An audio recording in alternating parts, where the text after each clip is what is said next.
Hello guys, so may bagong vlog na naman akong ituturo sa inyo. Ito ay isang uri ng VPN.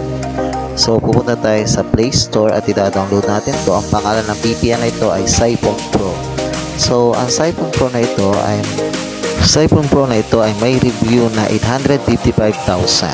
So base dito sa ating nakikita, more on positive naman ang mga comments or mga sinasabi ng mga taong gumamit nitong ng application ito.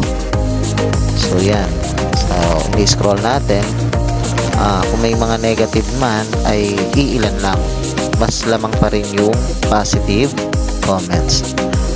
Mamaya sasabihin ko sa inyo ang kahalagahan ng paggamit ng VPN compare sa direkta tayong gumagamit ng internet connection without using any VPN application.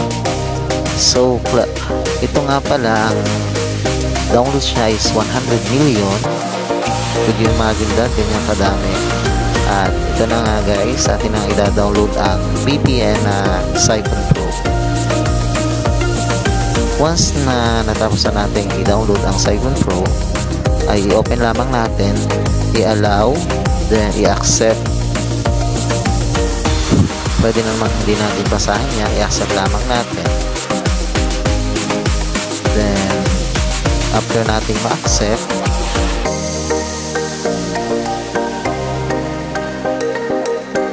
ay i-yes lamang natin, i-click ang yes. Then i-start na natin. Once na i-click nyo na yung start na yan, ay automatic na siyang maghahanap kung saang country or bansa mas connect niya or mas mapapaganda ang ating internet connection.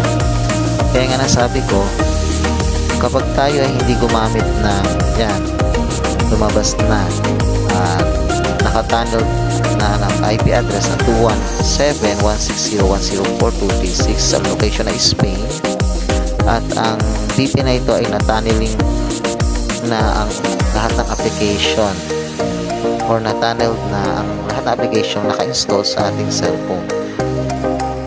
Mamaya pakikita ko na gumagana talaga ang VPN na ito sa lahat ng application.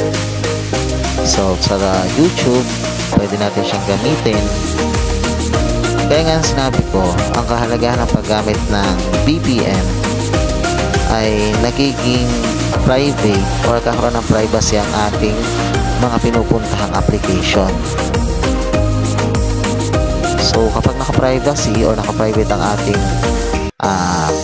IP address sa pamamagitan ng paggamit ng VPN, mas magiging safe ang ating account or mga data, yung mga data or information na hindi dapat makuha ng mga internet provider.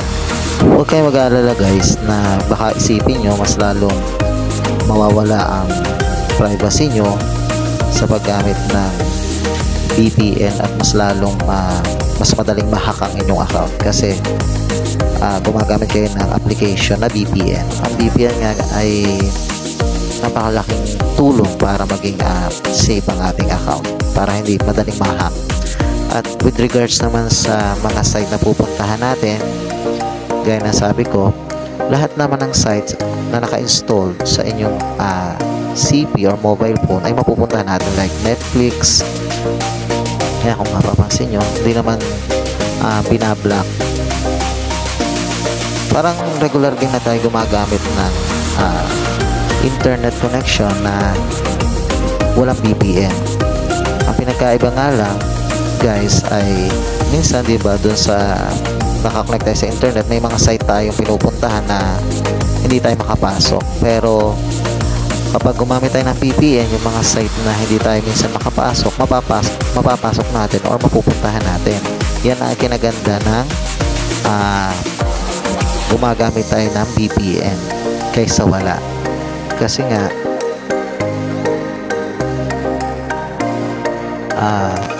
kaya nasabi ko kanina, kapag directly tayo naka-connect lamang sa internet provider o yung gamit nating internet, nakamonitor sila sa lahat ng mga site nating pinupuntahan. So meaning to say,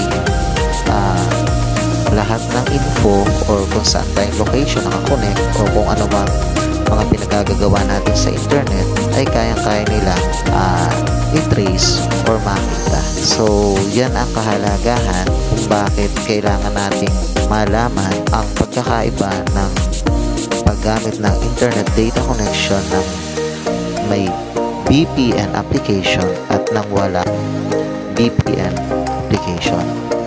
So diyan na nagtatapos ang aking vlog. Sana may natutunan kayo sa bagong vlog na aking tinuro sa inyo. Maraming salamat.